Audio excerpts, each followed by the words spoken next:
Ya Rasulullah,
Alhamdulillah Rabbil Alamin.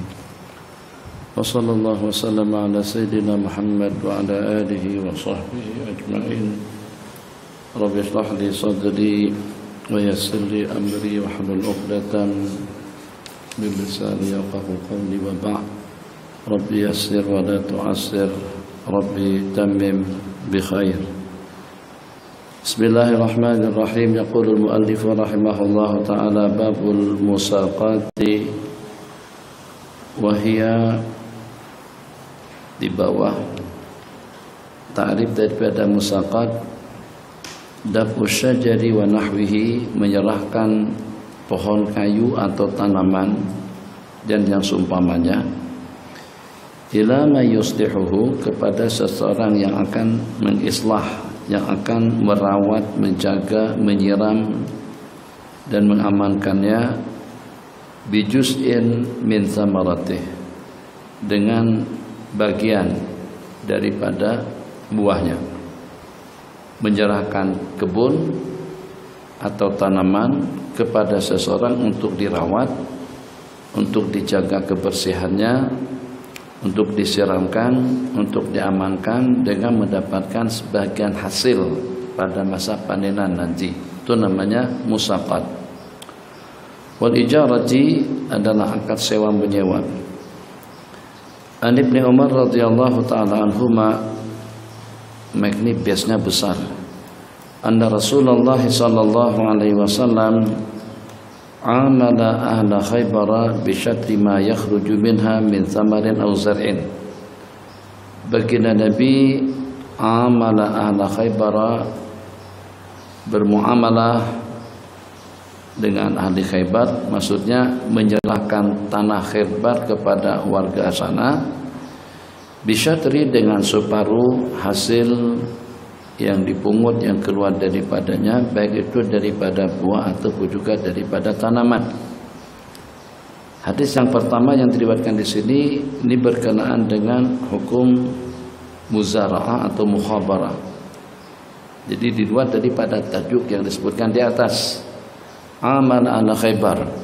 Jadi ceritanya setelah kekalahan menimpa kepada warga Khaybar atas pengkhianatan dan kecurangan daripada mereka, dan juga setelah tanah Khaybar itu jatuh kepada kaum muslimun, maka baik itu dengan waktu atau juga dengan matlamat hidup dan tujuan. Dengan waktu memang Nabi kita dan juga dengan para sahabat tidak punya waktu untuk mengelola dan juga untuk menggarap tanah Khaybar.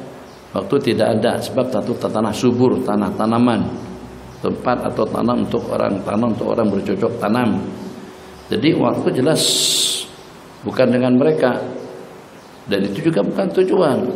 Tujuan ke sana dan kemari bukan untuk bercocok tanam, tapi justru untuk menyebarkan dakwah dan agama. Jadi setelah Khaybar jatuh kepada kaum muslimun, apakah kira-kira Nabi kita dengan para sahabat akan menyibukkan diri bila untuk bercocok tanam di sana, dikenakan kena tanahnya tanah yang subur untuk ditanami? Tidak, tentunya. Jadi dengan beliau membuat kesepakatan kepada mereka, membuat kesepakatan dengan mereka, di mana dengan tanah Khaybar itu akan diserahkan kepada penduduk asalnya, diserahkan kepada warga yang di Khaybar untuk digarap, untuk mereka bercocok tanam, tapi dengan hasil dibagi dua, bisyatri ma yakhruju minha. Terserah apakah syatri di situ tuh separuh atau 60-40 atau juga 70-30, ikut perjanjian. Jadi dikiaskan oleh sebagian musara'ah dengan mukhabarah ini kepada semua yang dapat kita pungut hasil, seumpama binatang-binatang ternak, dengan kambingnya, dengan kudanya, dengan ayamnya, dengan kerbaunya, dengan lembunya. Banyak di kampung-kampung sampai sekarang kita yang tidak punya peluang waktu untuk belang kambing, untuk memelihara lembu dan kerbau, maka kerbau, kambing, ayam kita serahkan kepada seseorang untuk membelahkannya. Nanti pada masa menetas, beranak, besar, al-hasabil ittifaq, ke perjanjian, akan dibagi. Bagi berapa itu tergantung pada perjanjiannya. Jadi katakan saja kambing ada 3 pasang atau 3 induk kambing dengan 1 ekor yang jantan, 3 betina, 1 yang jantan, serahkan pada seseorang. Jadi anta belakan saja, peliharakan saja, pengembalaan. Anta peliharakan saja, nanti kalau beranak, anaknya kita bagi 2. Dapat 10, masing-masing dapat 5. Itu sejauh mana boleh atau tidaknya. Kebanyakan ulama mengatakan itu batil. Kenapa batil? Sebab al-jahalah, kejahilannya atau ketidaktahuan kita dengan hasil itu dari kedua belah pihak. Jadi saya yang punya induk, yang punya kambing tidak tahu akan dapat berapa ekor nanti selepas 3 tahun. Anta yang membela, yang memeliharakan pun juga tidak tahu akan dapat berapa ekor nanti selepas 3 tahun. Beda hanya kalau dengan yang lain. Kalau dengan yang lain kadang-kadang jahalahnya itu masih daripada sebelah pihak saja. Jadi katakan saja seperti dengan sewa menyewa. Sewa menyewa, saya sewakan tanah. Kalau saya sewakan tanah, Anda tidak tahu apakah nanti pada masa Anda bercocok tanam di tanah yang Anda sewa tadi itu Anda akan dapat hasil banyak, dapat hasil sedikit, untung tidak untung Anda tidak tahu. Tapi saya tahu, saya pasti dan pasti saya akan mendapatkan sewa per tahun Rp3.000. Tanah 10 hektar, 10 ekar untuk ditanami jagung, untuk ditanami lambu, untuk ditanami semangka atau tembikai atau yang sejenisnya itu terpulang. Jadi yang penting akar setahunnya, sewa setahunnya Rp10.000. Jadi anak kontrakan tanah nanti selama 3 tahun. Selama 3 tahun kita boleh menanam macam-macam jenis tanaman. Walhasil dari sudut daripada pihak al-muajir yang menyewakan, bagi saya pasti akan dapat uang Rp30.000 dalam jangka 3 tahun. Sementara daripada pihak kamu tidak tahu apakah nanti kamu akan dapat untung banyak, akan panenan yang lumayan atau juga seperti apa, itu Anda tidak tahu. Ini kenapa dibolehkan? Ini dikenakan kena hajat satu, kemudian yang kedua jahalahnya itu daripada sebelah pihak saja. Kejahilan tentang hasil, ketidaktahuan kita tentang hasil itu daripada pihak si penyewa. Pihak yang menyewakan pasti dan pasti akan dapat uang sewa sebanyak Rp30.000. Oke, tak ada masalah. Khair, jazakumullah khair. Sudah ijtihad dah, sudah ijtihad. Beda dengan yang tadi. Pada waktu kita menyerahkan tanah muzaraah dengan mukhabarah, Anda serahkan satu bidang tanah ukurannya 10 ekar untuk kamu bertanam padi. Terus ditanam, bercocok tanam, ditanam. Saya yang punya tanah tidak tahu akan dapat bagian berapa, kamu yang mengelola pun juga tidak tahu akan dapat kebagian berapa. Sama-sama majhul.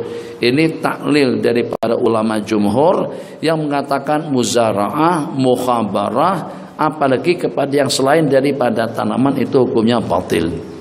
Mazhab kita kedua-duanya. Muzaraah, mukhabarah. Apa bedanya? Muzaraah benihnya daripada si pemilik tanah. Mukhabarah bibitnya, benihnya daripada si pengelola.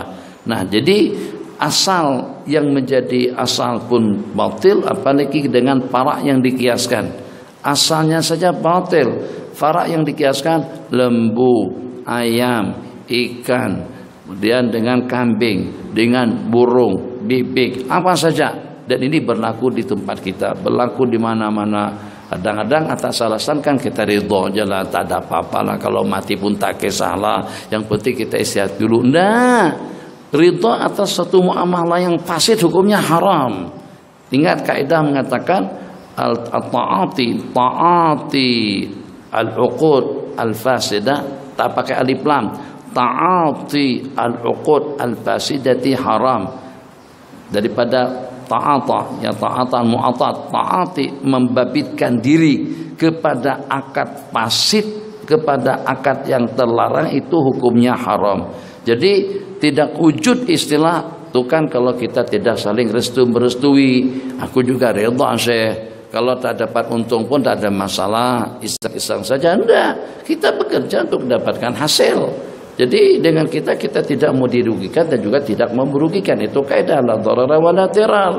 Jadi yang walaupun ridha kita tuh ridha terpaksa, tapi mau untung tak mau tentunya. Nah, habis mau bagaimana? Apa boleh buat? Ya itu berarti terpaksa.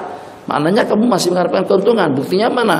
Kamu mampu untuk bertukus-tumus, mampu untuk menghabiskan waktu, menghabiskan masa untuk membela, untuk memeliharakan binatang ternak tersebut. Jadi Anda bilang kalau Anda dapat hasil pun Anda restu saja, Anda ridho-ridho saja, oke-oke saja, Anda oke-oke terpaksa sebenarnya. Masih tetap dengan kita mengharapkan keuntungan dibalik daripada usaha yang kita lakukan. Kita simpulkan saja, kalau ingin yang mulus dengan penghasilan yang bersih, kita sewa. Jadi kita katakan oke, saya ada 40 ekor lembu. Kira-kira kalau Anda serahkan sama Anda, tolong dibelakang, dirawat, dijaga dan diamankan. Anda minta berapa? Upah berapa? 40 ekor lembu. Saya minta upah tiap tahun 1 ekor lembu. Oke, tidak ada masalah. 2 ekor lembu boleh, berapapun. Saya minta untuk 40 ekor. 1 ekor lembu saya minta 50 ringgit. 50 kali 40 2.000 per bulan misalnya. Berbulan, kan? Tidak ada masalah. Kita juga ada hitungan, masing-masing punya perhitungan. Kambingnya, ayamnya. Jadi dia pasti akan dapat upah 2.000 ringgit per bulan. Sementara dengan kita tidak tahu hasil. Ya begitulah juga dalam dunia bisnis lainnya. Kita yang berniaga, tahu hasil tak? Tak tahu. Pada waktu dengan kita melakukan transaksi jual beli, agak-agaknya nanti pada penghujung tahun total keuntungan kita dalam berapaan? Apakah nanti kita akan dapat untung banyak? Apakah nanti kita akan rugi banyak? Itu tidak dapat dipastikan. Cuman yang secara pasti perniagaan kenapa dibolehkan? Sebab di situ juga ada resiko. Keuntungan al-ghurmu bil-ghurmi, keuntungan dengan resiko. Resikonya apa? Mungkin untung banyak atau juga untung sedikit. Mungkin tidak untung sama sekali. Dari situ Al-Quran menerangkan kepada mereka waktu mereka mengatakan innamal bai'u mithlur riba. Jadi kata mereka innamal bai' mislur riba. Mereka balik lagi, bukan riba seperti jual beli. Kalau dengan bahasa logiknya, loh kenapa tidak dibolehkan kita menerima riba?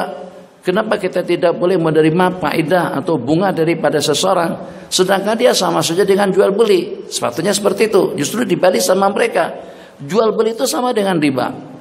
Jadi yang halal dikiaskan kepada yang haram. Innamal bai'u mithlur riba, kata mereka. Namal bai'u hanya saja jual beli itu seperti riba, seperti faedah, seperti bunga. Dijawab oleh Al-Quran, wa ahallallahu al-bai'a wa halallahu al-bai'a wa harrama riba. Allah telah menghalalkan al-bai' dan mengharamkan riba. Wa ahallallahu al-bai'a wa harrama riba. Kenapa? Kenapa ada perbedaannya? Lihat perbedaannya satu. Pastikah dengan Anda akan mendapatkan keuntungan daripada transaksi jual beli? Tidak pasti. Yang kedua, banyak mana keuntungan yang akan Anda dapatkan? Tidak tahu.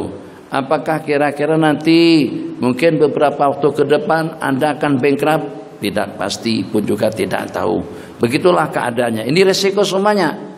Mungkin kita tidak dapat untung apa-apa. Mungkin kita dapat untung, mungkin untungnya cuma sedikit, mungkin kita dapat untung banyak. Itu semuanya tidak diketahui dan itu adalah resiko. Kalau pada waktu kita tidak dapat untung sama sekali, betul-betul beban.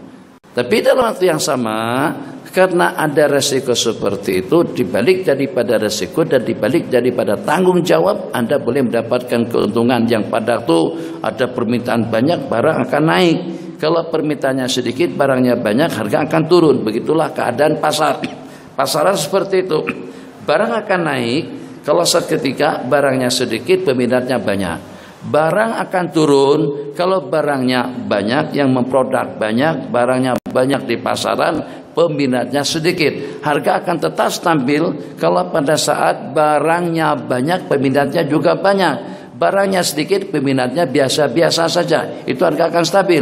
Barang akan melambung naik kalau pada saat ketika barangnya sedikit, peminatnya ramai.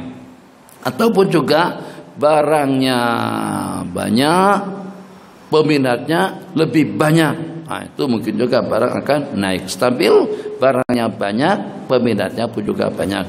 Barangnya sedikit, peminatnya apa adanya. Sementara sebaliknya, yang dijadikan makis alaihi tadi itu innamal bai'u mithlur riba. Kalau dengan riba kita pasti Kita tidak mau tentang pasaran seperti apa?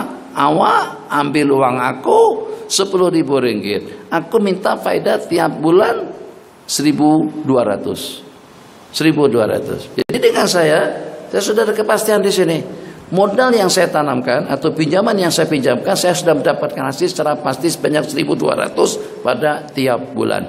Ada resiko? Tidak ada risiko. Ada tanggung jawab? Tidak ada tanggung jawab. Kenapa? Sebab untung dan ruginya kamu itu bukan urusan saja. Yang penting saya dapat faedah, dapat bunga, dapat keuntungan 1.200 pada tiap bulan. Bismillahirrahmanirrahim. Faqala Rasulullah sallallahu alaihi wasallam, fasaluhum, maka dengan mereka meminta agar mereka dikekalkan saja dengan tanah tempat mereka bercocok tanam, tapi dengan catatan ayyakufuhu amalaha walahum nisfus tamri. Mereka memohon kepada baginda Nabi agar baginda tidak mengusir mereka daripada tanah perkebunan, dan mereka akan mengambil alih kifayah, akan mengambil alih tugas-tugas yang patut dilakukan oleh baginda. Nah, urusan pengawalannya, menanamnya, manennya, mengamankannya, bersihkannya, itu kami yang ambil alih semuanya. Dan mereka akan mendapatkan nisfus tamar. Nabi kita bersabda, nukirrukum. Tengok dengan bahasanya, nukirrukum biha ala dzalik ma syi'na. Kami kekalkan kalian, kami benarkan kalian untuk mengelola dan memanfaatkan tanah tersebut itu ma syi'na, untuk ketentuan waktu sesuka kami. Masanya sesuka kami, supaya jangan sampai nanti dengan kita dikelirukan oleh orang-orang Yahudi Israel yang mengatakan daripada Ilat ke Khaybar itu tanah kami. Tidak, itu bukan tanahnya orang Yahudi. Memang asalnya kepunyaan mereka, tapi sudah teralih, sudah menjadi hak milik kaum muslimin sejak pada peristiwa Khaybar. Tanah itu sudah menjadi kepunyaan orang Islam. Jadi kalau Nabi kita menyerahkan kembali kepada mereka, itu ala masyi'na, bukan berarti diberikan bulan-bulan sehingga sampai menjadi hak milik mereka kembali, sehingga mereka beralasan mulai daripada ilat-ilat batas perbatasan daripada Palestina sampai ke Khaybar, itu yang mau direbut dan yang mau diambil sama mereka. Israel Zionis dengan bahasa falsafahnya, berdetik itu adalah berjengkal tanah yang mereka rampas. Per detik atau per jam itu berarti sekian depa. Hah? Apa nih? Jengkal, sehasta, depa, per jam satu depa tanah. Waktu bagi mereka duit. Waktu bagi kita duit, atau bagi umat duit. Waktu bagi mereka adalah tanah. Jadi kata mereka akan ambil kembali tanah nenek moyang mereka daripada Ilat sampai kepada Khaybar. Khaybar itu sudah menjadi kepunyaan kaum muslimun. Nabi kita bersabda, kami benarkan, nukirrokom, kami benarkan kalian untuk menggarapnya, masyina, ikut masa yang kami tentukan, sesuka hati kami. Jadi bukan Yahudi yang menentukan. Dan ikrar di situ itu kepemilikannya sudah beralih, sudah berpindah kepada kaum muslimun. Aku kekalkan kalian di situ sepanjang masa yang kami inginkan. Qala faqarru biha hatta ajalahum. Mereka menuduh di sini. Jadi kata mereka, justru yang merampas tanah Khaybar itu adalah Sayyidina Umar ibn Khattab. Sayyidina Umar tidak merampas. Sayyidina Umar membatasi waktu perjanjian yang Nabi kita perkatakan pada saat ketika itu, nukirrukum, nun, kami para sahabat, bukan saya. Qala nukirrukum ala, tengok, masyi'na, bukan masyi' itu. Kalau seandainya masih itu pun ikut leluasa waktu yang Nabi kita tentukan, tetap saja Khulafaur Rasyidun akan mengambil alih dan wewenang yang ada pada baginda Rasulullah sallallahu alaihi wasallam. Jadi kenapa mereka nekat mau mengambil tanah Khaybar? Sebab mereka beranggapan Sayyidina Umar lah yang merampas tanah itu daripada mereka. Tidak, tanah itu adalah tanah kita. Itu adalah sebagai harta rampasan yang diperoleh dalam peperangan, dan itu aturan perang bukan hanya setelah Islam, sebelumnya pun juga seperti itu. Yang kalah ya ima akan ditawan akan dibunuh, dijadikan sebagai hamba sahaya, atau dibebaskan, atau tukar tawanan, itu bergantung kepada kebijakan daripada pemimpin tertinggi kita. Itu muamalah terhadap tawanan. Bagaimana kita melayan tawanan kita, dan juga bagaimana dengan kita melayan harta kekayaan, harta rampasan yang kita ambil, itu tergantung kepada keputusan panglima perang atau pemimpin kita yang tertinggi. Untuk tawanannya tidak luput daripada 4 pilihan. Ya, kita putuskan saja tawanan itu akan dibunuh semuanya sebab mereka adalah calon pembunuh kita. Kemudian yang kedua, salah alamat. Dikira gua mulut saya nih. Tengok. Kenapa?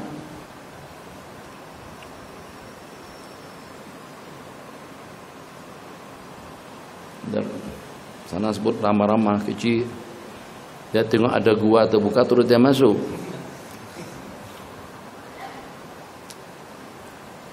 Tak betul kan? Enggak.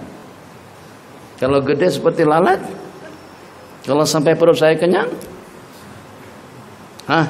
ayo. Dan dia masuk ke dalam langsung. Bukan saya yang nelan, dia masuk. Tapi gede sampai kenyang perut saya. Betul nggak? Nggak tahu. Hasan nggak tahu. Lebih elok nggak tahu daripada paksa-paksakan keluarkan fatwa nanti tersalah. Qala hatta ajlahum, sehingga sampai di zaman pemerintahan Sayyidina Umar bin Khattab radhiyallahu taala anhu, maka dengan mereka beliau usir daripada pertanahan tersebut, daripada tanah Khaybar. Apakah kira-kira Sayyidina Umar yang merampas hak mereka atau juga yang mengambil tanah tersebut daripada mereka pada saat beliau mengusir? Nah, mereka justru mengongsi, bukan sebagai hak milik, bukan sebagai pemilik. Pada waktu mereka duduk di tanah Khaybar itu atas kebenaran daripada baginda, mereka meminta, kata mereka, biarkan saja kami di sini untuk kami menggarapkan, untuk kami mengelolakan tanah kalian, dan kami mendapatkan sebahagian daripada hasilnya. Berarti ini atas permintaan, atas permohonan daripada orang-orang Yahudi Khaybar agar dengan mereka tidak diusir daripada tanah, daripada tempat tersebut. Tidakkah pada asal muasal tanah itu kepunyaan mereka? Betul, tapi mereka kalah. Aturan perang siapa yang menang akan mengambil. Dan ini bukan aturan dalam agama kita. Aturan yang sebelumnya juga seperti itu. Yang kalah kan jadi tawanan, yang hidup ditawan tergantung kepada kebijakan kita. Satu tadi kita sebutkan, yang pertama kita bunuh. Kejam apa? Ini yang kita tawan, tadi justru kalau kita lengah justru kita yang dibunuhnya. Bijaksana kalau pada waktu kita membunuh tawanan kita. Sebab dia pun juga punya cadangan dan juga punya rencana yang sama. Seandainya dia berpeluang untuk membunuh kita, dia bunuh kita. Atau juga pada waktu dia berpulang untuk menaklukkan atau juga untuk menawan kita, dia tawan. Tapi justru sebaliknya, satu, boleh dibunuh. Yang kedua, tukar tawanan dengan tawanan. Yang ketiga, kita jadikan rakik, jadikan hamba sahaya. Yang keempat, kita bebaskan seperti yang diistilahkan dengan seperti pembebasan baginda kepada Sayyiduna in taktul zadamin wa in ta'fu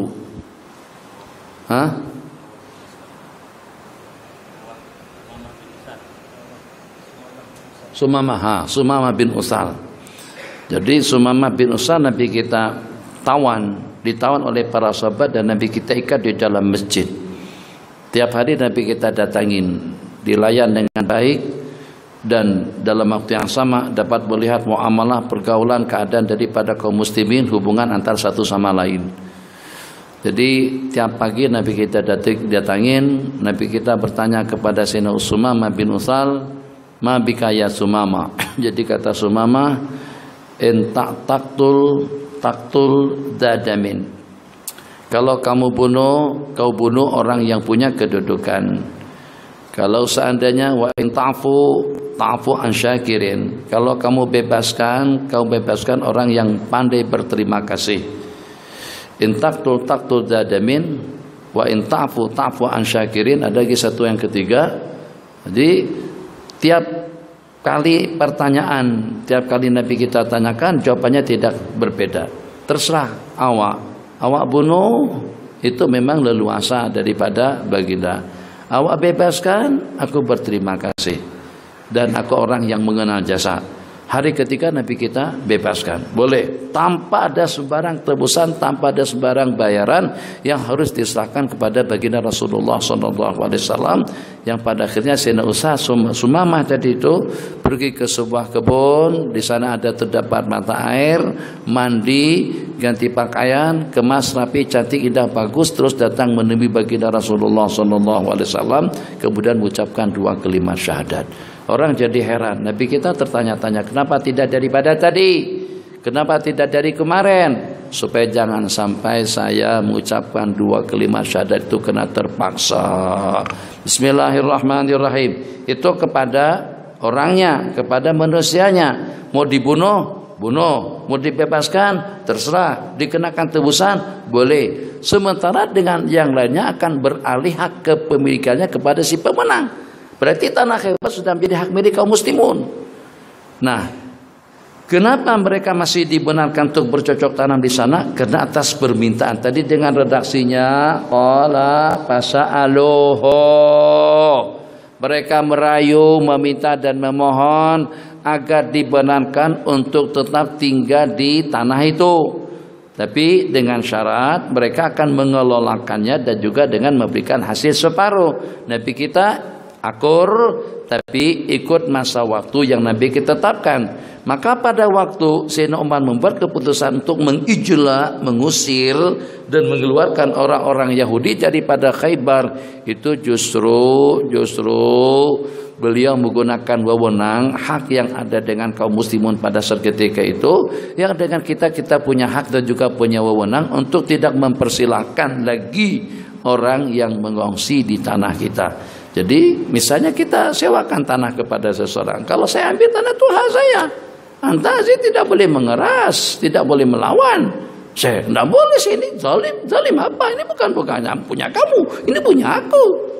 Anak-anak sewakan, kau kena sewakan saya. Awak kena jual dengan aku. Bilang kenapa? Punya kamu kah? Enggak. Habis kenapa saya harus jual? Enggak, saya kena jual lah. Kenapa? Enggak ada kenapanya, pokoknya kena jual. Kan ada orang begitu, dia bilang ini salah, enggak urusan. Salah pun betul juga aku. Kamu kalau pada itu betul pun tetap salah. Aku kalau pada itu salah pun juga tetap betul. Itu falsafah seperti apa? Kamu kena sewakan dengan aku. Kalau tidak saya tembak kamu. Lu kenapa tembak aku? Tidak ada ta'lil, tidak ada alasan. Pokoknya perbuatan aku tidak ada ta'lil. Yang seperti itu Allah la yus'alu amma yaf'al. Kita tak boleh tak boleh tanya atas perbuatan yang Allah lakukan. Sementara kalau dengan kita, kenapa paksaan? Kamu kena kawin dengan aku. Tanah, kena kawin juga. Tanah, iya juga. Namanya kenapa? Aku ini lembu kamu kah? Sekehendak kamu. Tak boleh. Dalam akad jual beli, akad sewa menyewa, nikah kawin, tidak ada yang namanya ikrar. Apabila ada unsur paksaan dalam muamalah, dalam transaksi, hukumnya menjadi batil. Nabi kita bersabda, innamal bai'u antaradin. Jual beli itu berlatar belakang atas dasar ridha meridai. Itu atas suatu perkara yang dibolehkan. Ridha meridai atas suatu perkara batil tidak sah atau tidak boleh. Hatta ajlahu, sehingga mereka diusir, dikeluarkan daripada perkampungan Khaybar oleh Sayyidina Umar ibn Khattab radhiyallahu taala anhu wali muslimin anna Rasulullah sallallahu alaihi wasallam dafa ila Yahud Khaybar nakhla Khaybar wa ardaha. Nabi kita menyerahkan kepada Yahudi Khaybar kebun-kebunannya dan juga dengan tanah kosongnya, tapi dengan syarat ala ayyatabiluha, dengan syarat mereka akan mengelolakannya min amwalihim, maksudnya daripada benih, daripada bibit-bibit mereka, dan bagi mereka separuh hasil, bagi mereka separuh daripada buah-buahnya. Itulah yang kita sebut tadi dengan muzara'ah mukhabarah. Wa an Hanzalah bin Qaisin radhiyallahu ta'ala anhu qala sa'altu Rafi' ibn Khadij an kira'il ardi bidhabi wal fiddati faqala la ba'sa bihi. Aku bertanya kepada Rafi' bin Khadij radhiyallahu taala anhu tentang menyewakan tanah dengan emas dan perak. Boleh tak kalau seandainya saya kenakan sewa berupa uang ringgit, berupa emas dan perak, dengan dinarnya Kelantan atau juga dengan peraknya, dengan dirhamnya. Kelantan mengeluarkan uang dananir, uang dinar dengan uang dirham. Qala la ba'sa bi, tidak mengapa. Innama kana nasu yu'ajiruna bi ala ahdi Rasulillah sallallahu alaihi wasallam alal maziyanat, di 3 di bawah alal maziyanat bi kasridal maziyanat wahia masayil alma, itu adalah saluran air. Qala wa aqbali al-jadawil, aqbal al-jadawil, al-jadawil jamak daripada jadwal, itu adalah sungai kecil seperti selokan, mungkin kita sebut dengan parit. Qala wa aqbal al-jadawil wa asya minaz-zar'i fayahliku hada wa yastamu hada, maka binasa yang ini, selamat yang itu, atau selamat yang ini, binasa yang sana.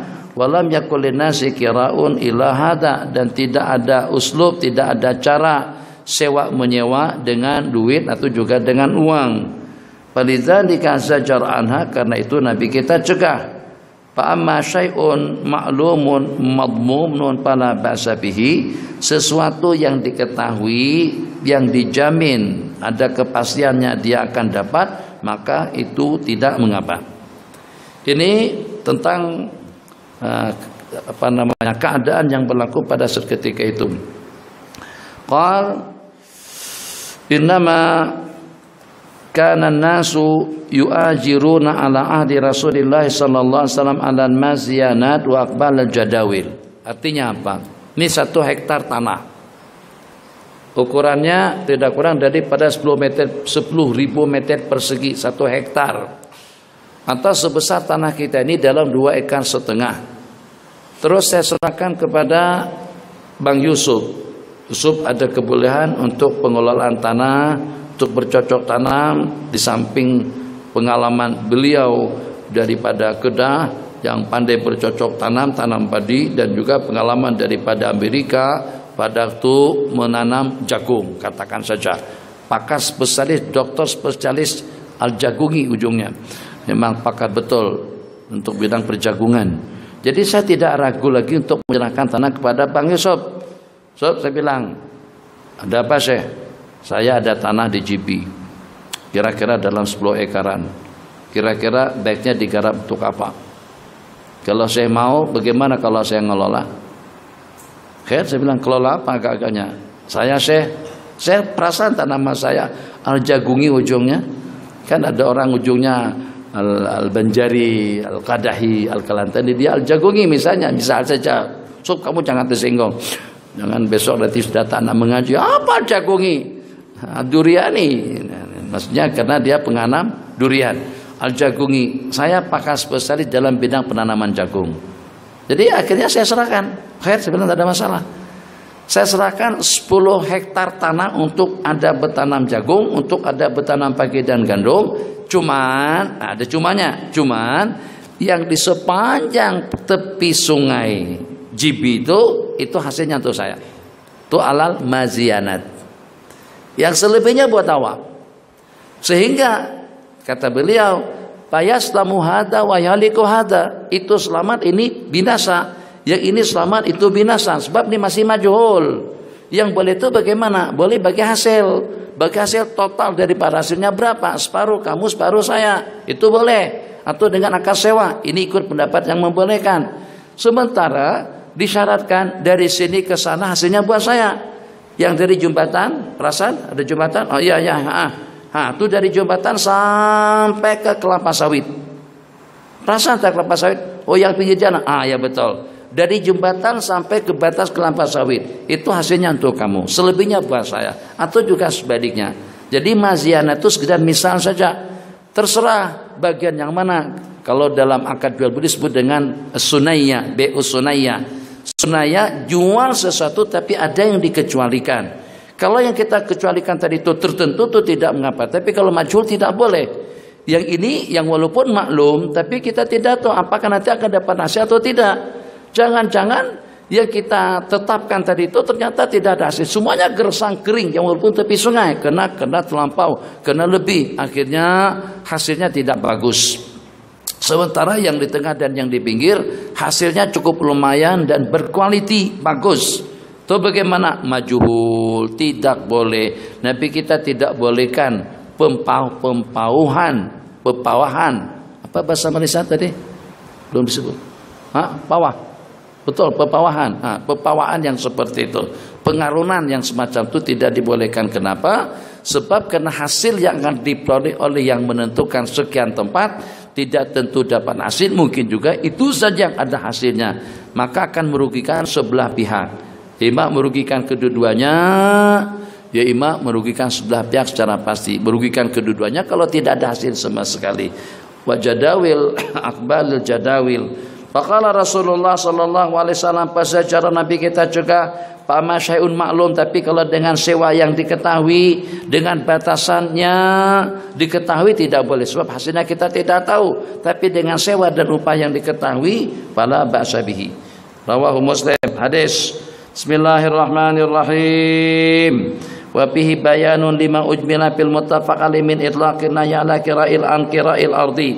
Jadi kira sewakan tanah dengan duit bidzah bil fiddah itu sepakat ulama mengatakan tidak mengapa.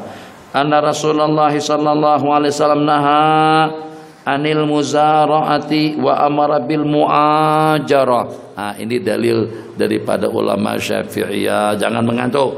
Ini dalil daripada ulama. Minta maaf saya tersalah tengok. Ada terpanjang macam tu. Ada. Tak ada. Tak. Jadi kata Sayyidina Abdullah bin Rawahah, kalau aku baca Quran sekarang ini, awak percaya tak dengan aku bahwasanya aku tidak menggaulinya? Jadi kata istri beliau, aku percaya. Maka dengan Sayyidina Rawahah pun baca Quran. A'udzubillahi minasyaitonir rajim. Bismillahirrahmanirrahim. Misalnya saja dengan syair yang lain. Abana maulidu anti bi unsuri. Ya tiba mubtada'in minhu wa maqtatami.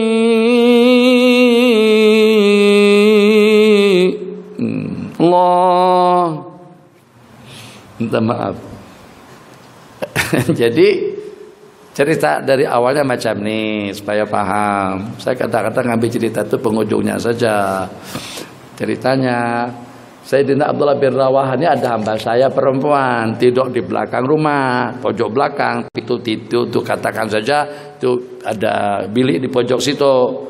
Yang pada malam hari itu beliau lagi sedang dengan istri. Ya biasalah tidur dengan istri, pembantu, tapi hamba saya di pojok. Tak bagaimana tengah malam teringin untuk melakukan hubungan intim dengan hamba saya yang lagi tidur di belakang rumah, di bilik belakang. Jadi kan halal, istri halal, hamba saya pun juga halal. Tapi ya itu tadi, mungkin yang dipermasalahkan di rumah istri. Tuh, memangnya kamu aku nih tak boleh bagi kue kah? Itu kan, tak boleh buat kue kah? Begitu sekarang, melayang dulang makanan tadi itu dan terhambur isinya. Nabi kita bersabda, nampaknya ibu kalian cemburu ataupun juga naik angin. Kumpulkan buahnya, Aisyah gantikan dulangnya. Itu cerita yang pagi tadi itu. Oh, masya Allah, tabarakallah. Cerita yang ini dikatakan salah tidak juga. Ya, ama ditempatkan di bilik belakang, istri bilik depan. Mr. Rom dengan istri. Tapi yang namanya nafsu, gejolak nafsu kadang-kadang keinginan kepada yang hal belakang. Walaupun pergi ke situ. Ketika lagi sedang asik-asiknya, sedang berada di atas punggung atau sedang berada di atas badan istri, di badan Jariyah, pembantu tadi itu, istri bangun. Istri terbangun, terkejut. Sayyidina Abdullah tidak ada di bilik. Ya, sebelum keluar rumah cari di kawasan rumah dulu. Ternyata Sayyidina Abdullah ibn Rawaha lagi sedang berada di atas perut Jariyah itu. Beliau secara senyap-senyap diam-diam ambil parang atau ambil pisau ke dapur dan mengancam untuk membunuh Sayyidina Abdullah. Kata Sayyidina Abdullah, sabar dulu. Ha, betul kan kau gali? Tak betul. Tak. Betul, saya tengok kamu sedang berada di atas tubuh dia. Tidak betul lah, itu tidak ada. Jadi kata Sayyidina Abdullah bin Rawaha, kalau saya baca Quran sekarang ini, awak percaya tak bahwa aku tidak menjimaknya? Ya, saya percaya. Kenapa? Sebab istri beliau tahu Sayyidina Abdullah bin Rawaha tidak pernah baca Quran dalam keadaan junub. Satu-satunya yang menghalang beliau untuk baca Quran kalau pada waktu beliau dalam keadaan junub. Istri beliau dah tahu Sayyidina Abdullah tidak akan membaca Quran dalam keadaan berhadas besar. Kalau saya baca Quran, kamu percaya tak dengan aku? Yang percaya. Jadi beliau bacakan, ya akramal khalqi liman anudu bihi, atau dengan lagu ya hanana ya hanana. Semuanya apa? Ya hanana ya hana. Kalau lagu begitu tahu beliau itu kasidah. Lagu syair dibaca dengan lagu Al-Quran. Jadi istri beliau, oke, kata beliau, kalau macam tuh aku beriman dengan Allah dan mendustakan mata penglihatanku. Sanggup untuk mendustakan mata penglihatan. Abang tadi macam mana? Apakah saya dustakan penglihatan saya? Itu misal saja. Cuman macam, paham kan munasabahnya ada tak? Ada kesan. Jadi percaya, akhirnya alhamdulillah aman. Itulah bagus pintar daripada bohong. Seandainya beliau tahu baca, itu bukan Quran. Balik kampung, suruh baca doa. Doa yang mana? Saya di Mekah bukan alim, Mekah bukan ngaji. Saya dulu lama di Mekah bukan ngaji, bukan belajar. Dulu di Mekah cari duit. Tidak lebih daripada seorang pembantu. Tapi balik kampung disuruh baca doa selamat, disuruh baca doa arwah. Mana ya? Astagfirullah, baca doa yang mana saya tuh? Doa arwah yang mana? Tapi orang kampung juga tak tahu doa. Sama. Orang kampung tak tahu, dia juga tidak tahu. Tapi karena diminta untuk baca doa haul, amin amin amin amin amin ya arhamar rahimin ya arhamar rahimin ya hayyu ya qayyum Allahumma ja'alhu hajjam mabrura wa sa'yan maskura wa tijaratan lan tabur ya alima ma fi sudur akhrijna minadh dhulumati ila nur.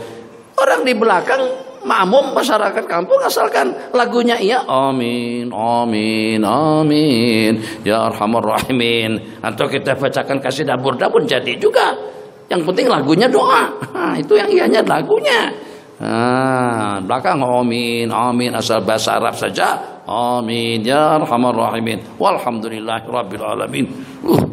Atas bagian anak tak pernah dengar doa macam itu bunyinya. Mantap betul, Pak Haji itu buat doa yang beda daripada doa Pak Guru.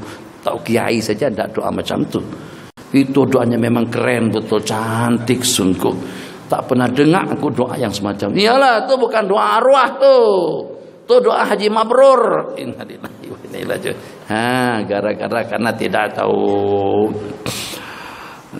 Jadi kata salah seorang daripada hamba Allah terkencing dalam masjid. Karena kencing tidak dapat ditahan-tahan, orang ramai langsung bangkit nak bertindak, nak pukul si laki-laki tadi itu kena kencing dalam masjid. Sahabat tunggu. Nak pukul kenapa? Nak beraksi kenapa? Agak-agaknya kalau seandainya terkencing di masjid tadi itu keledai, kalian biarkan tak? Ya kalau keledai sih nggak masalah. Yang penting bukan manusia. Ya udahlah kalau macam tuh anggap saja aku keledai. Akhirnya tak jadi dipukul sama mereka. Kenapa mereka anggap dia keledai? Tuh kan, pintar kan? Bodoh tapi pintar. Yang walaupun dia bodoh, terkencing di masjid, tapi dapat menyelesaikan masalah secara cermat.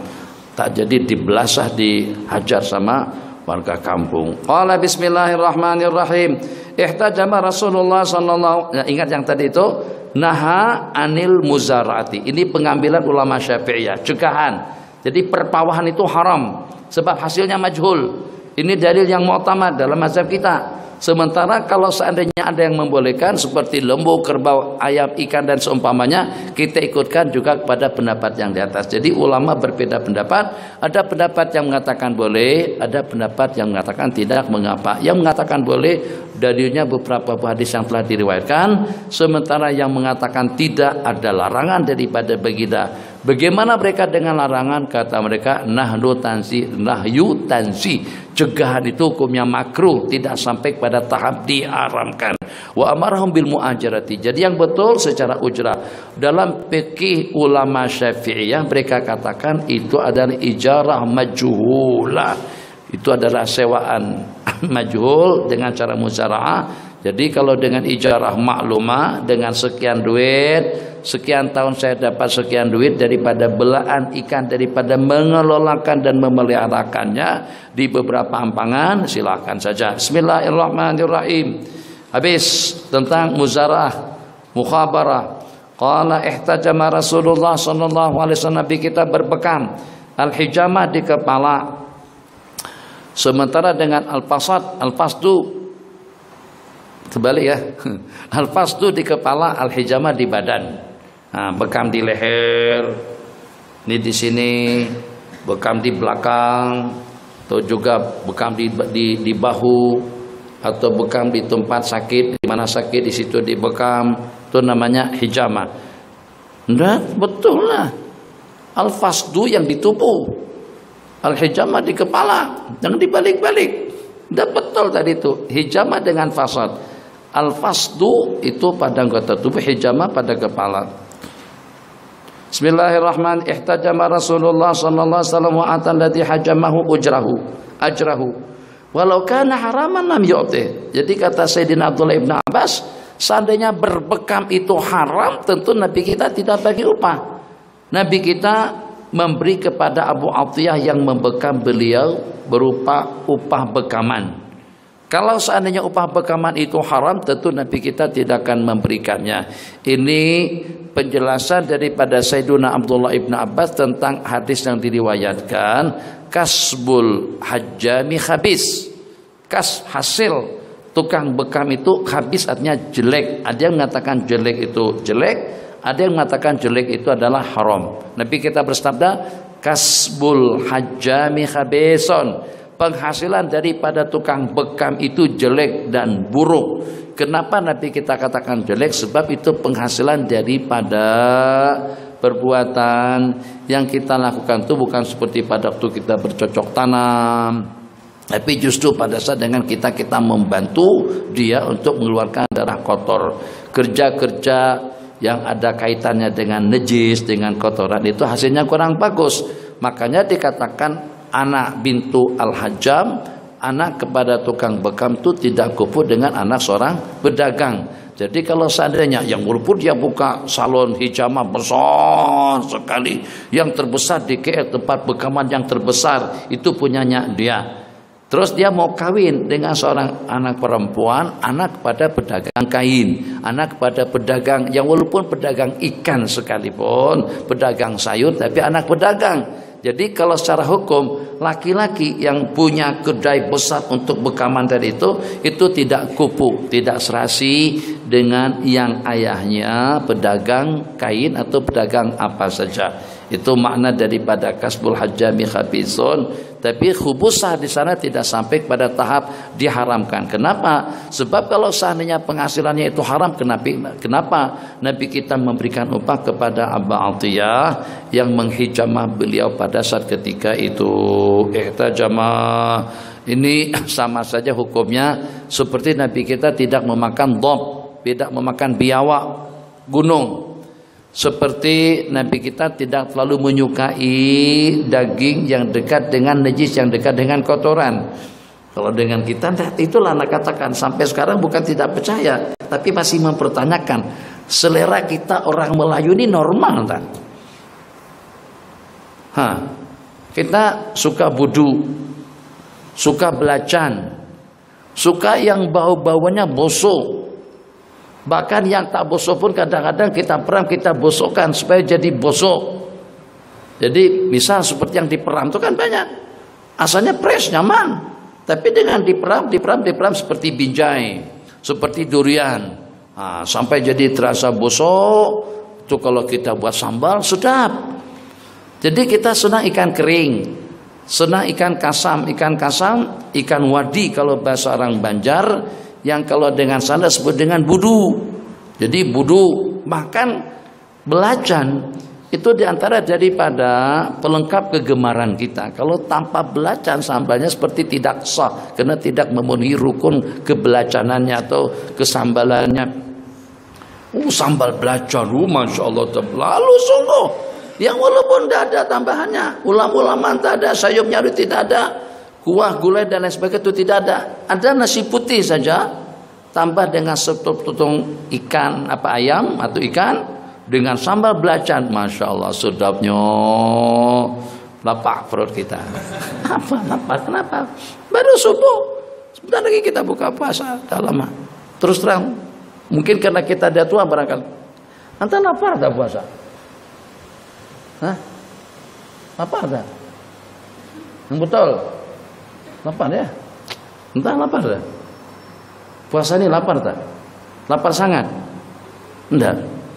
Sangatnya tak ada, lapar saja. Sangat, amat tak ada, lapar aja.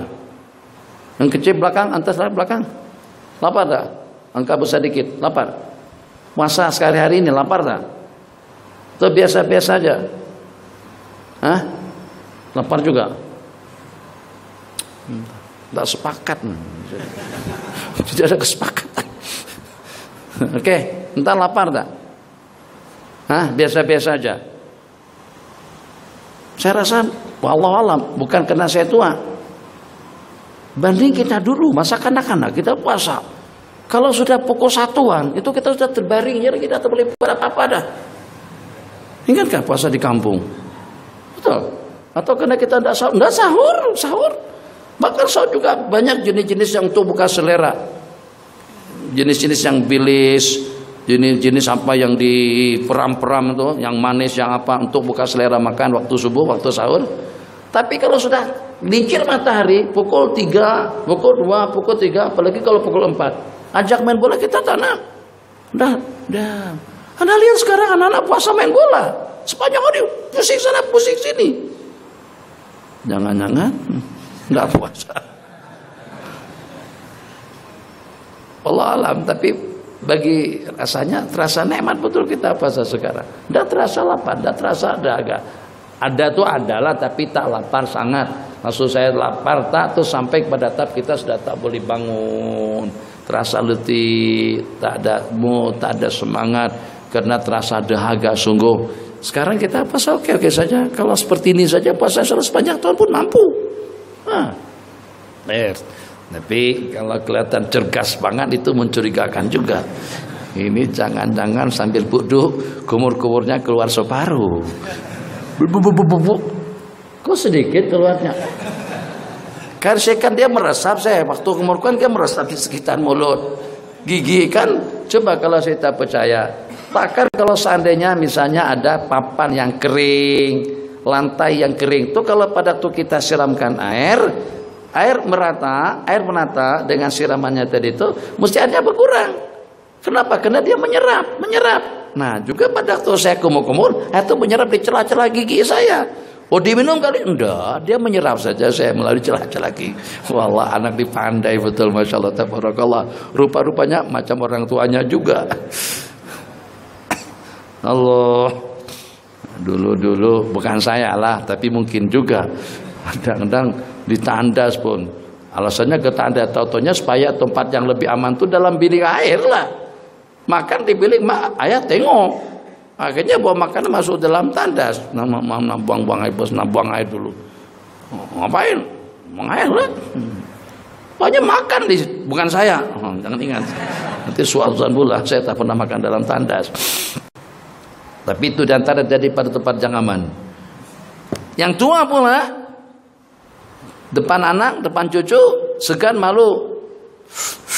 Masuk tandas.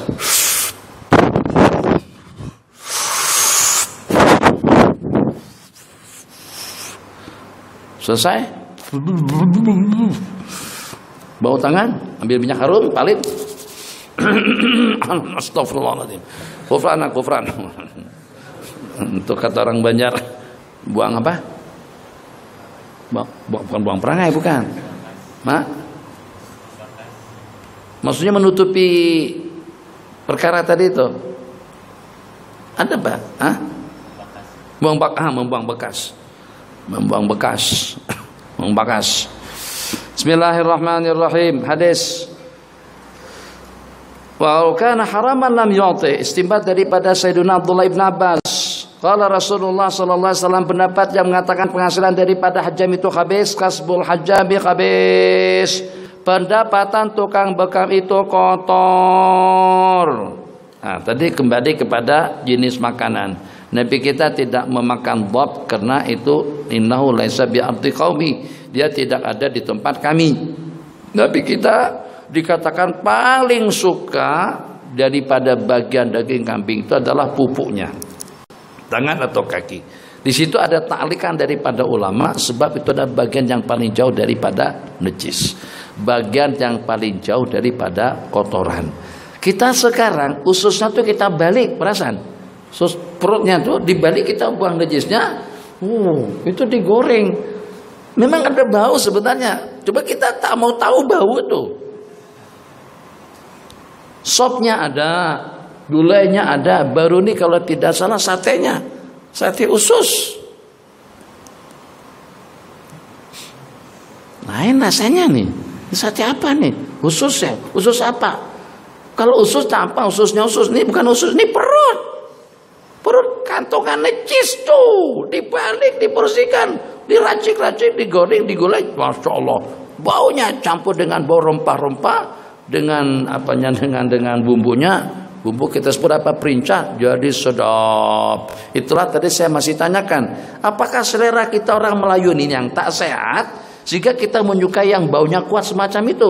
Belacan, Arab muntah kalau cium belacan, mana ada Arab makan belacan? Jangankan dengan seumpama belacan, yang dengan durian pun ada di antara daripada mereka yang tidak suka durian, sampai muntah cium bau durian. Apalagi kalau dengan bau belacan, apalagi kalau dengan budu ada ulatnya lagi, ya Allah, bergerak begini besar-besar seperti ibu jari. Tak kisah kita keluarkan ulatnya, buat lalapan, bawang, tomato dan lain sebagainya, goreng. Aroma baunya, Allah. Itu tak terasa kita dengan bau ikan kasang tadi itu. Sudah 3, 4, 5, 6 suap saja habis nasinya. Perasaan makan subuh, panas, nasinya panas. Berasnya beras yang baru dikatam, yang baru dipanen. Makan dengan ikan kasam, Masya Allah. Tak tahulah macam mana cepat habis. Kadang-kadang yang anehnya, laki-laki seperti perempuan, sebut saja buah pelam atau juga yang sejenisnya, langsung cair liur kita. Itu apa hubungannya? Tak tahulah apa hubungan antara buah yang masam itu dengan liur. Baru dengar saja baunya liur kita adalah cair liur kita. Apalagi kalau yang mengidam tuh meleleh terkeluar, liur terkeluar, idam. Mudah-mudahan ada. Saya tak perlu sebut, tapi Ustaz itu cukup dikenal di Malaysia. Remang-remang saja, tapi mudah-mudahan tidak ada yang cam. Cukup dikenal di Malaysia, dan beliau juga cukup dikenal di kalangan anak Indonesia, berkawin dengan orang Banjar. Toh beliau kalau pada waktu istri mengidam, beliau yang mengidam, istri tak mengidam. Jadi justru suami yang nak itu nak ini, istri rela aja. Jadi mungkin barangkali kata istri, tak apalah, aku ambil bagianku, aku mengambilkan anak awak, tapi ngidamnya kamu. Suami yang mengidam, yang muntah-muntah kalau tercium bau.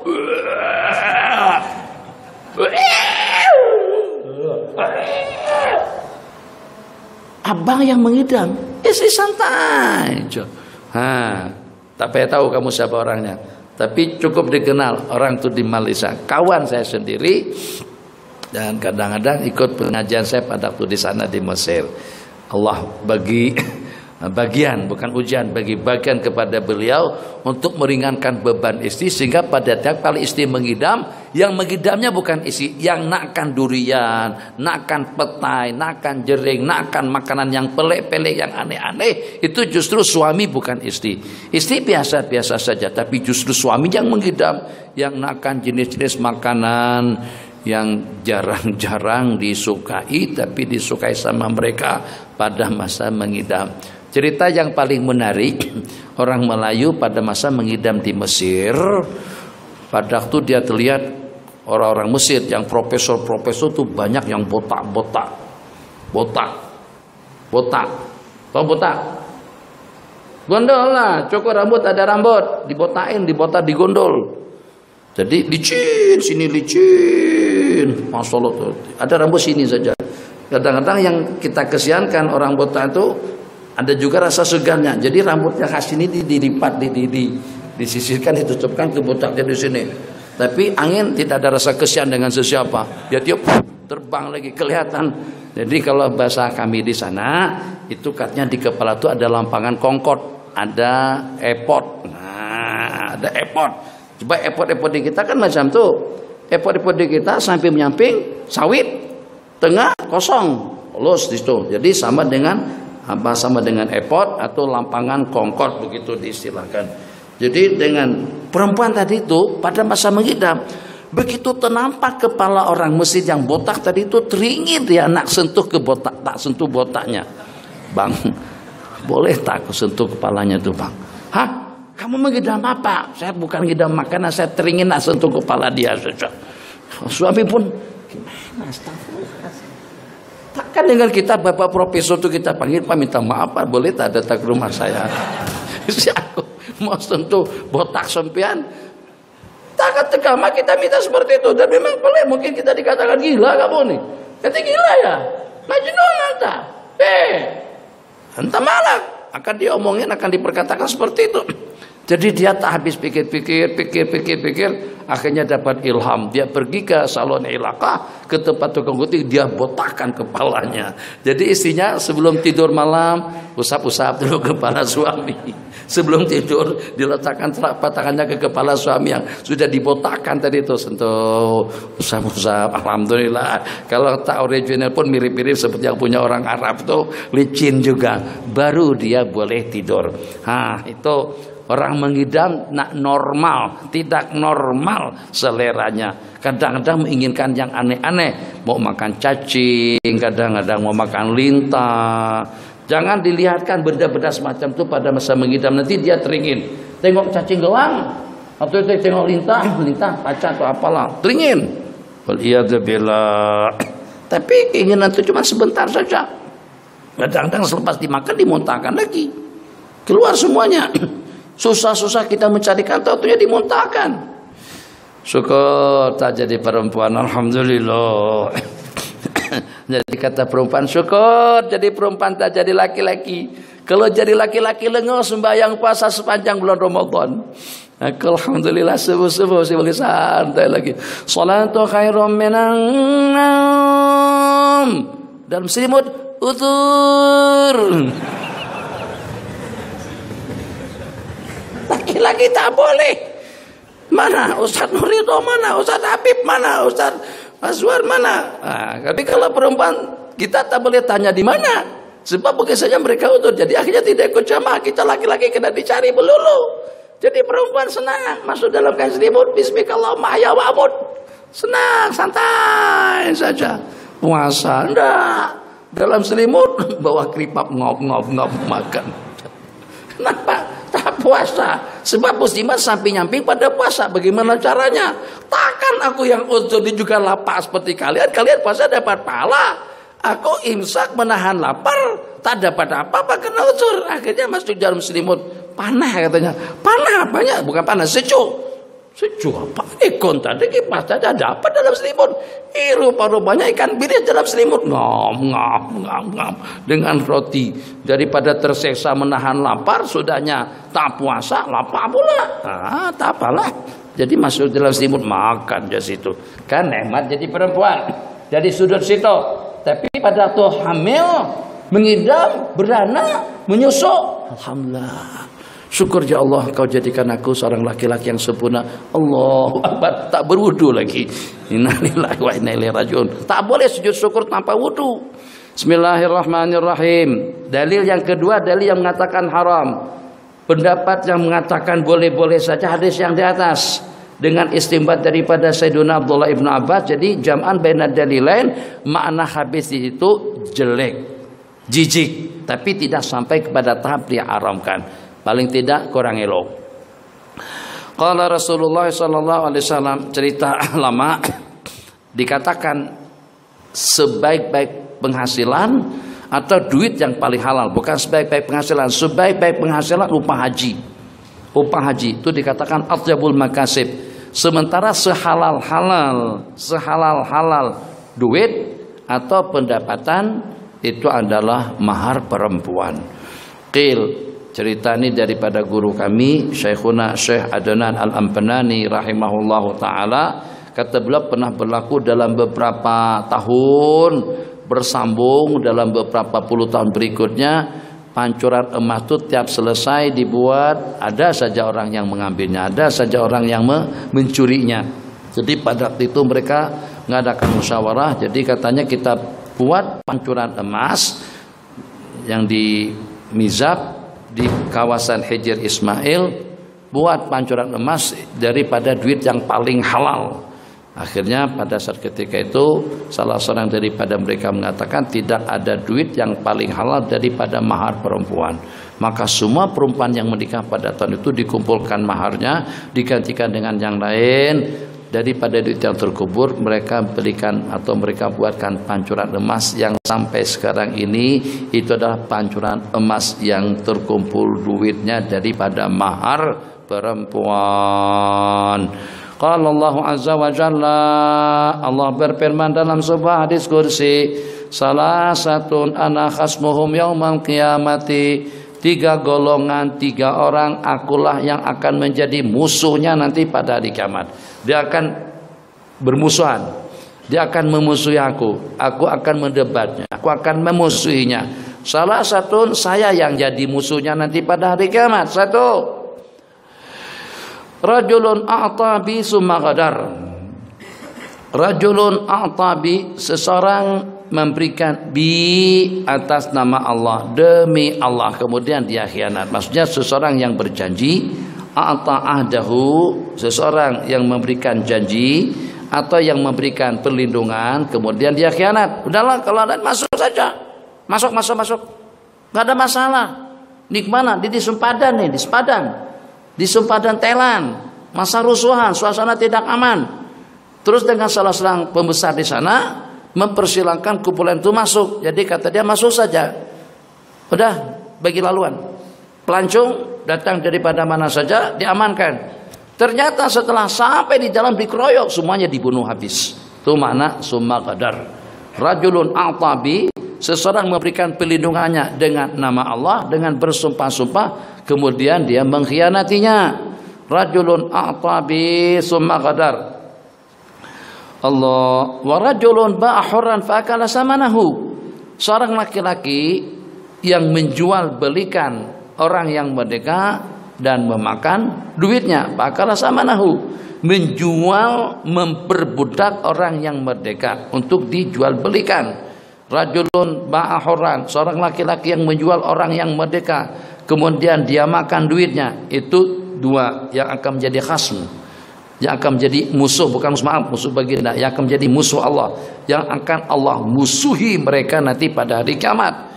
Yang ketiga, warajulun istajara ajiran. Hati-hati dengan yang ketiga. Hati-hati dengan yang ketiga. Nabi kita bersabda, a'tu al-ajira ajrahu qabla ayyajifa araquhu. Bagikan upahan kepada upahanmu, bagikan upah kepada upahanmu sebelum kering keringatnya, sebelum kering peluhnya.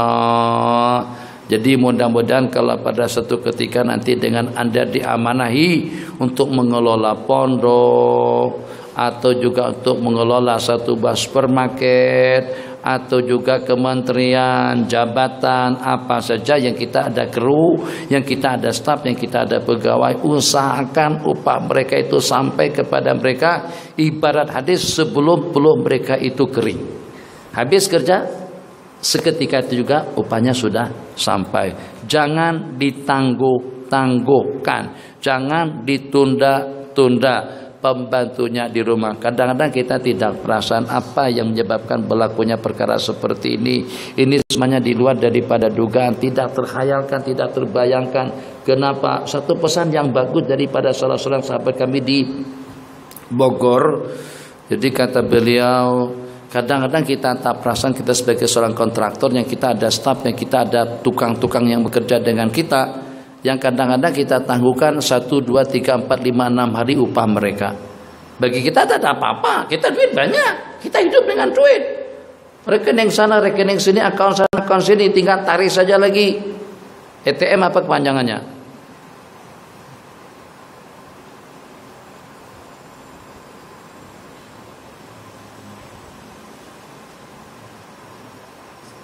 Yang tentara Malaysia tuh ATM juga kan, Angkatan Tentara Malaysia. Kemarin itu ada komando atau ada raja siapa pertukaran komandan ATM. Saya ingat ATM duit, itunya panjangannya Angkatan Tentara Malaysia. Ujungnya seperti itu. Senang. Kita kalau ada kad Tesco, tak keluar. Apalagi Misra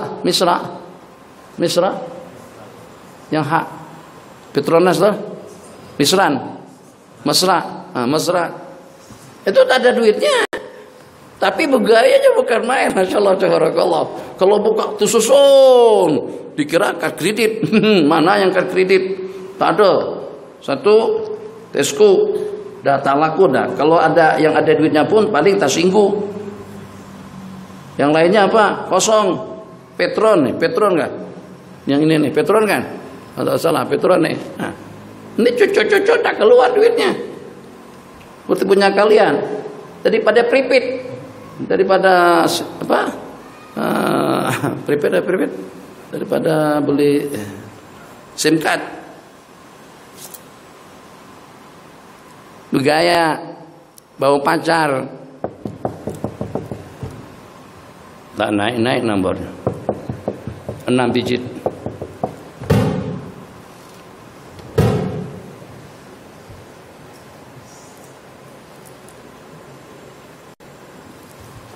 Kosong.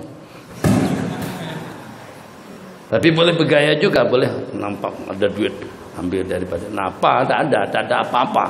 Yang dimasukkan pun bukan ATM, masukkan tadi itu kartu Maidin, kartu Maidin.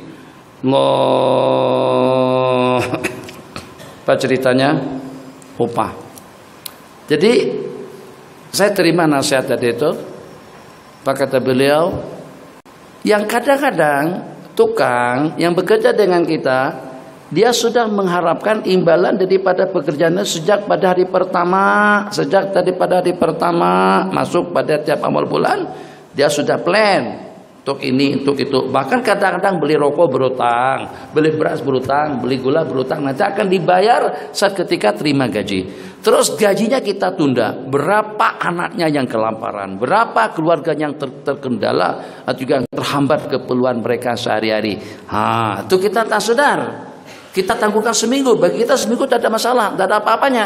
Kita janji insya Allah nanti minggu depan saya sekarang beli beras berutang, anak-anak untuk uang sekolah dan lain sebagainya.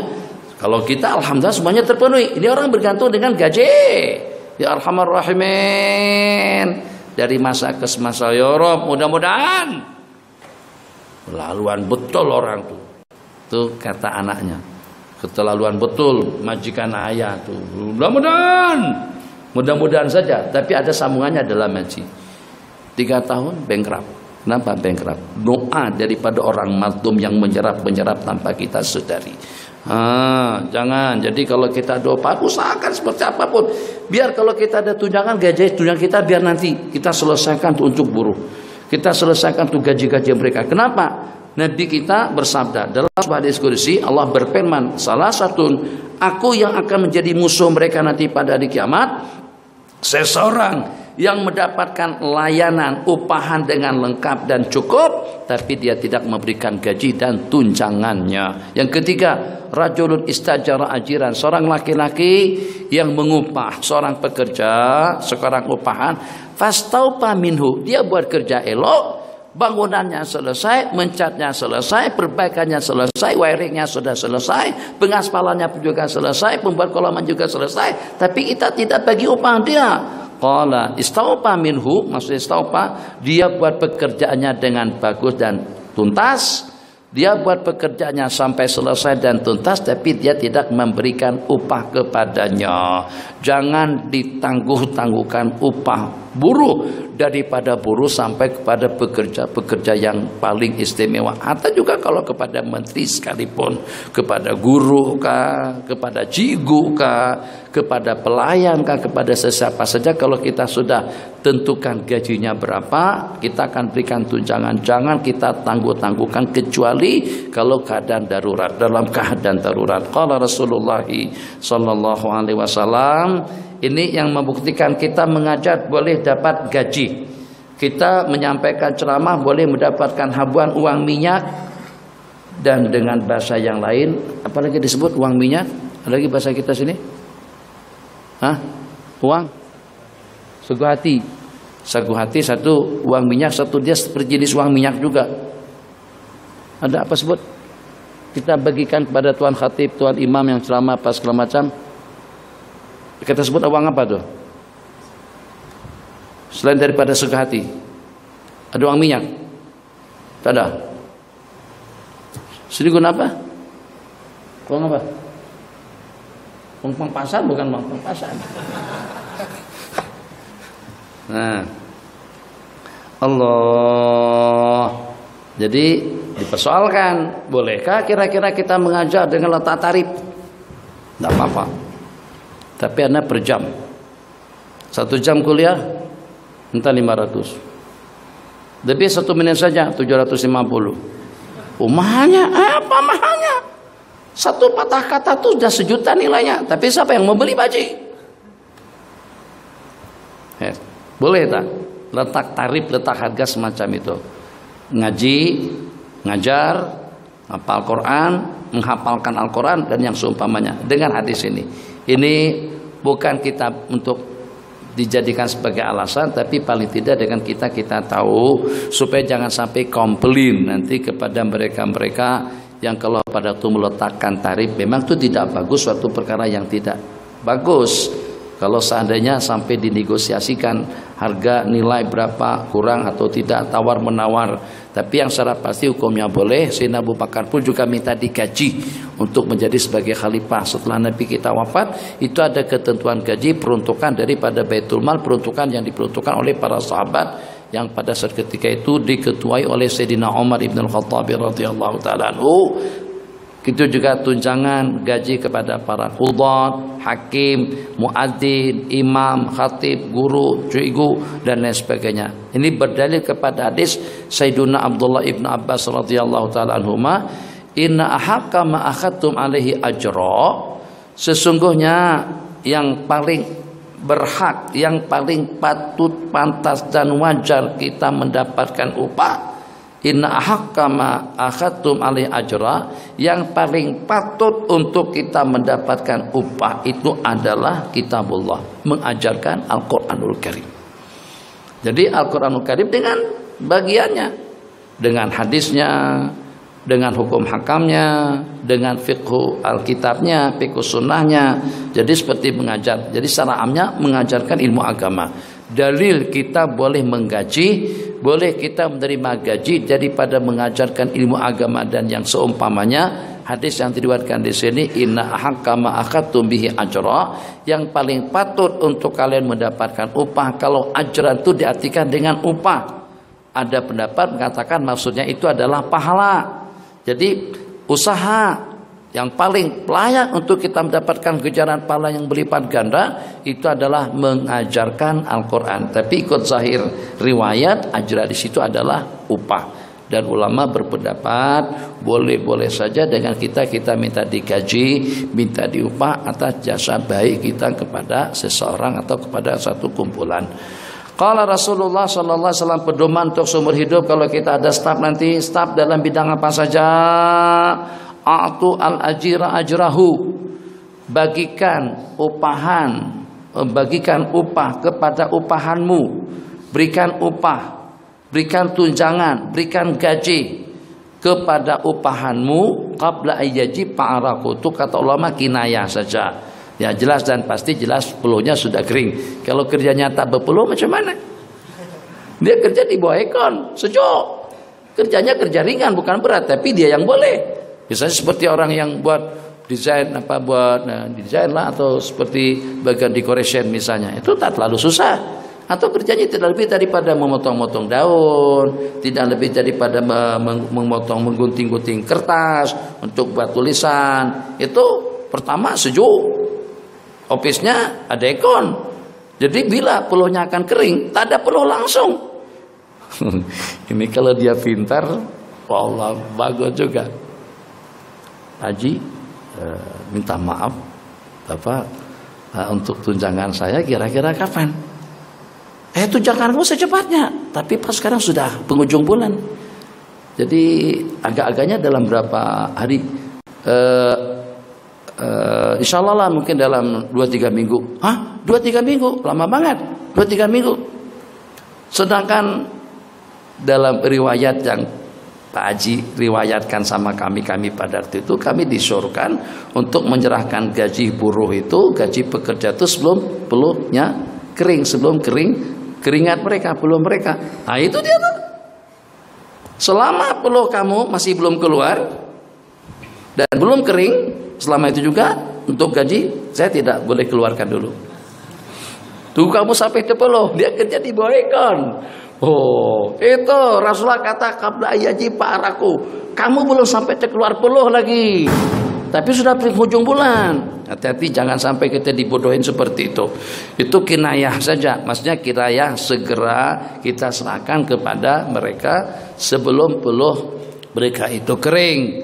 Qabla ayyaji pa'arakuhu. Bukan berarti kalau seandainya tidak ada keringat, kena kerja ringan tapi berat. Itu memerlukan fisikal, memerlukan pikiran, bukan kepada fisikal, memerlukan pikiran. Berat pekerjaan yang dibuat. Seperti orang yang mengarang misalnya. Jadi kita minta buatkan tesis, kita minta buatkan satu artikel, itu tak sampai keluar keringat, tak sampai keluar peluh, terus kita tak bagi apa-apa. Tidak boleh. Qala hadis yang terakhir, man istajara ajran fal yusammila ujratahu. Barang siapa mengupah, menyewa seorang upahan, hendaklah Anda sebutkan berapa upahnya, supaya dia semangat, supaya dia tahu nanti dia akan dapat berapa. Makanya ulama sepakat mengatakan, kamu bekerja saja dengan saya, jadi upahnya macam mana? Pokoknya makan minummu, tempat tinggalmu, transportasimu, itu aku yang tanggung. Itu tidak sah. Sebab kita tidak dapat memperkirakan makannya berapa, penginapan rumah tempat tinggalnya berapa, transportasi untuk kendaraannya pun juga berapa. Kamu bekerja dengan saya, dengan upah hidup kamu akan saya tanggung secara sepenuhnya. Itu juga batil. Kita kena rincikan. Aku akan sediakan tempat tinggal dan aku akan bagikan tunjangan sekian duit. Sementara ikut keadaan, itu tidak boleh. Gaji ikut keadaan boleh kalau itu dalam bentuk ikramiyah, dalam bentuk tunjangan, bantuan, bukan dalam bentuk upah. Kalau dengan bentuk upah, karena maklum harus kita sebutkan berapa upahnya, dengan angka 500 ringgit, 700 ringgit, 1000 ringgit. Tidak boleh upahnya tidak ada kepastian daripada kita. Beda kalau dengan ikramiyah. Ikramiyah bahasa Arab itu sebagai satu tunjangan, satu pemberian yang kita berikan kepada seseorang. Dia pun tidak menjanjikan yang seperti itu. Jadi dia berikan sesuai dengan keadaan, juga sesuai dengan kemampuannya. Ihya'ul mawad artinya menghidupkan tanah tidur. Bahasa sana menghidupkan tanah tidak bertuan. gitu, betul. Tanah tidak betuan, tanah hak kerajaan, di kerajaan yang tak ada siapa, tidak ada si pemiliknya, maka dengan kita diberikan wewenang untuk menggarap dan memanfaatkan tanah tersebut untuk dijadikan sebagai hak milik kita. Insyaallah tersambung pagi besok. Rabbana atina fid dunya hasanah fil akhirati hasanah wa qina adzabannar. Sallallahu ala sayyidina Muhammad wa ala alihi washabbihi ajmain. Amin. Walhamdulillahi rabbil alamin. Subhanakallahumma wa bihamdika asyhadu an la ilaha illa anta astaghfiruka wa natubu ilaik. Sallallahu rabbuna ala nuril mubin Ahmad Mustafa sayyidil mursalin. Sallallahu rabbuna ala nuril mubin Ahmad Mustafa sayyidil mursalin wa ala alihi wa sahbihi ajma'in wa ala alihi wa sahbihi ajma'in. Azan qamat pukul